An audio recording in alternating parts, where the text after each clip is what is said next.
all love our gas mileage, and I think we're all curious how gas mileage is going to be affected when upgrading to a larger tire size. I think it's like the number one question when upgrading. And my biggest question I get is, how is your gas mileage affected?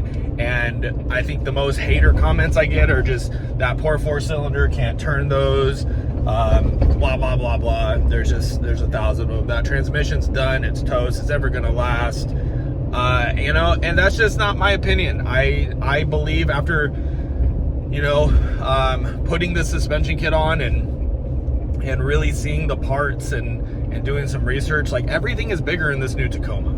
Everything is bigger, from the tie rods to the steering rack to, you know, to the rear differential.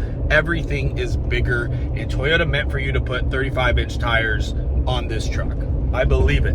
So a lot of people are saying like, oh, you're putting like 4 times the size or 3 times the size. You know, maybe with your experience with the 3rd gen, putting 33s on it and going up to 35s, yeah, it was pretty rough. But, you know, so far for this, that has just not been the case. You know, cutting out the wheel wells, doing everything to fit these 38s, it has been a dream as far as an installer perspective goes. Because when I was cutting up the 5th gen, it did not feel like I should be putting 38-inch tires on that truck, like at all. And I've heard the same thing as far as Tacomas, 3rd gen Tacomas. It seems like everybody struggles with going 35 plus. You know, you're doing body mount chops, you're doing all this shit, whereas Toyota made it easier by removing pieces from the wheel well, like from factory. You can remove the pretty much where the body mount location is. You can literally remove a piece in order to fit larger tires on.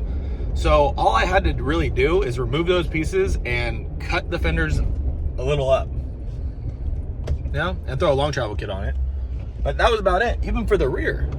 So in reality, I believe I am up about 2 tire sizes, maybe one. We goes 35s, 37s, and I'm 38s are honestly, we're not too far at all from 37. So I would say comfortably I'm 1 to 2 tire sizes larger than what they were building the truck for. So when people are saying like, it's just no way, it's absolutely impossible, I think it's from a perspective, it is from a perspective coming from the previous generations. And we just got to come to this realization that this is a new generation of Tacoma and 4Runner. The 6th gen's coming out. I'm curious how that's going to be. But this is a whole new truck.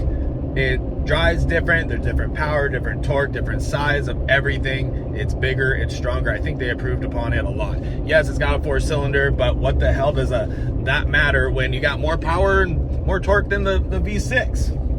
It's like, you know, people complained about the V6 on the Tacoma for so long and how it's underpowered and blah, blah, blah, that now they finally give you everything you want and everyone's bitching. So with that said, I'm going to go ahead and test out the miles per gallon. And I'm going to give you a straight breakdown of what I'm getting on 38-inch tires in the 4th gen Tacoma ungeared. Let's go.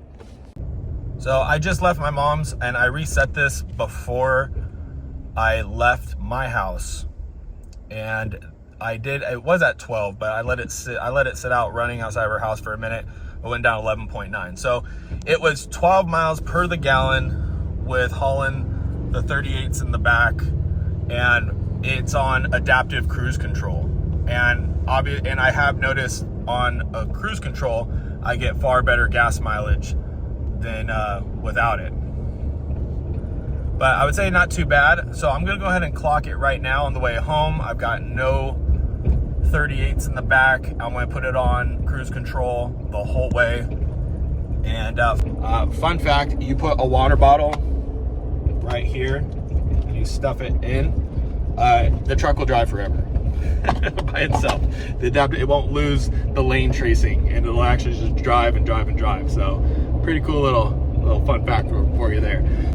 Now, another thing I did notice is when I had the 38s in the back here, I put it on tow haul mode. And I've been kind of experimenting with that because the truck is so much heavier than what it was. I'm wondering if driving it in tow haul mode would be a little better. And one thing I did notice is that the get up from it, like from a dead stop, is quick. It kind of feels like a pedal commander. And the feeling without that, just regular on the 38s, I mean, compared to the 5th gen, I mean, it's way quicker. It feels like I have a pedal commander on it. That's the one thing with these 4th gens is they feel quicker. They feel quicker, and even with the 38s, you can definitely feel the weight behind it, but I mean, it's not like that, you know, like you're dragging. Doesn't feel like the truck is struggling. And that was one thing with the 5th gen on 38s. The 5th gen on 38s is it would feel like the truck is struggling, like it shouldn't be going over 60. Whereas on the 4th gen here, I'm driving and I look down, I'm like, oh shit, I'm going 75. So it still doesn't feel like I'm pulling all this weight that I've added to the truck, which the driving experience on this new 4th gen with the 38s have been pretty great compared to what I experienced in the 5th gen. So I'm gonna go ahead and reset my miles per gallon as soon as I hit the freeway, and I'm just gonna go straight highway. I've got no weight, I'm not weighted down at all. You switch over and you go ahead and reset it. And I'm about to hit the freeway here, so let's see what a 4th gen Tacoma, not geared and not tuned on 38s, gets on the highway. All right, so I'm about 20 minutes from my place, and I was holding a pretty decent gas mileage the whole time on a straightaway. I was running about 14.6, 0.7 on average, and I was going anywhere 50 to 60 miles per hour the whole way. Traffic was a little congested, so I was kind of going a little low, which a little slower, so obviously helped my gas mileage. But I was holding around that almost 15 mpg like 90% of the way. Now I'm on the toll road, I'm going uphill, and I just see the mpg going down quickly. So let me flip it over, show you here. There we are, we're down to 13.4. Going up the grade here, and it's gonna murder it. See, down 13.3.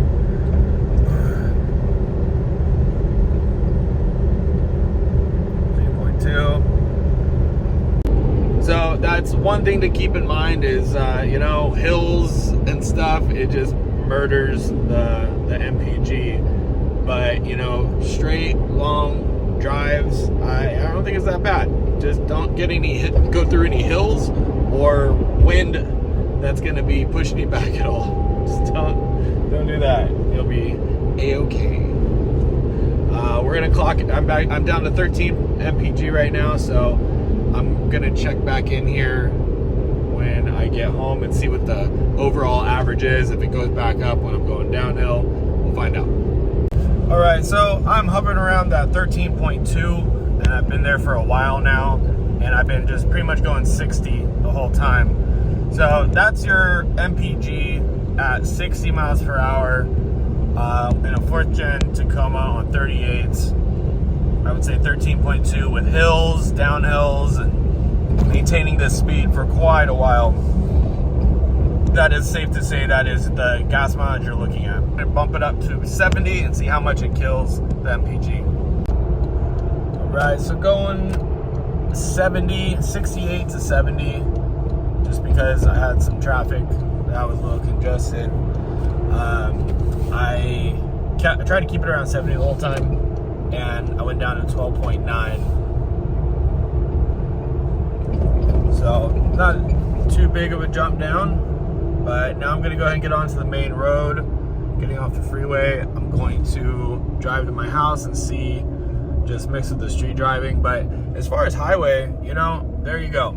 It's 12.9, and that's anywhere from speeds of 50 to 70, and once in a while 75. And oh, look at that, just jumped to 13. So I would say this is a nice healthy MPG to expect. So at 35s, you'll be, you know, obviously a little bit less than this, and or you'll get a little bit more than this, but I don't see it being a huge jump. But anyway, that's my detailed MPG breakdown. And usually like before I even started this trip, my overall average was 10.5. That's what I was averaging before I reset it, and that's highway and and street driving, and so that was my average before. But so not a huge jump down, but this is all, what's cool is that this is all before re-gear. So hopefully after the re-gear, you know, it goes up to the 15 mark, I'll be happy with. I'd be really happy with 15. That would be solid. So anyway, I hope you all liked the video, and I hope it answers any questions. If you do have any more, or you want me to do some sort of different test, please leave a comment. Make sure to like, subscribe, do all that good stuff, and I will see you guys in the next one. Peace.